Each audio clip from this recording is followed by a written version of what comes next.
Open Book Theatre Management, written and narrated by Rafe Beckley. Introduction. Back in 2010, I'd had enough.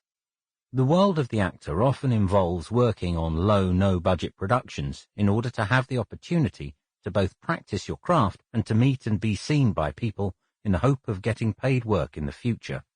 The same is true of the director, the writer, the producer, the backstage crew, pretty much everyone, in fact, who is involved in our business.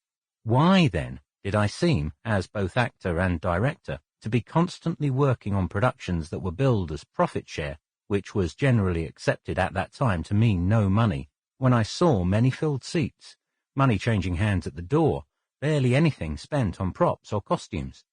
Where was all the money going? Because it certainly wasn't coming to me. I spoke to my brother Piers, a writer, who'd had similar experiences and concerns. Turns out that he'd had enough too. So we decided we needed to do something about it. We believed that it was okay to work on low, no-budget productions, and even to not get paid, if the running of the production was transparent, so that you could see why you weren't getting any of that money that was being spent on tickets. Now, please don't misunderstand me. I'm not saying that the low, no-pay end of theatre is full of money-grabbing sharks trying to make money off the back of the hard work of others. While this may be true to some extent, I honestly don't believe it's any truer at the low, no-budget end of theatre production than it is in any other type of business. I truly believe that most people are, at heart, good. However, we'd both been burned in the past, and we decided that we weren't going to let it happen again.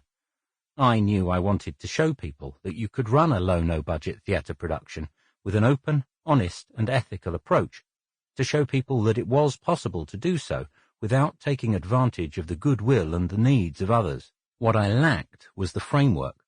I knew the outcome I wanted, I just didn't know what the mechanism might be that would allow it to happen.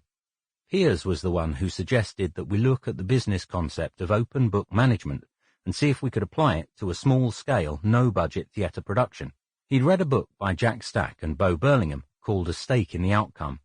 It was, in his opinion, a concept that we'd be able to adapt to the theatre in order to prove to ourselves and to others that there was a different way to run low, no-budget productions. He was right. There are lots of books now about open book management aimed at business in general, and if you find this one interesting and want to learn more from a purely business perspective, then I suggest that you hit the bookshops, libraries and websites and get your hands on some. This book, however, is meant to stand alone from others. Sample complete. Ready to continue?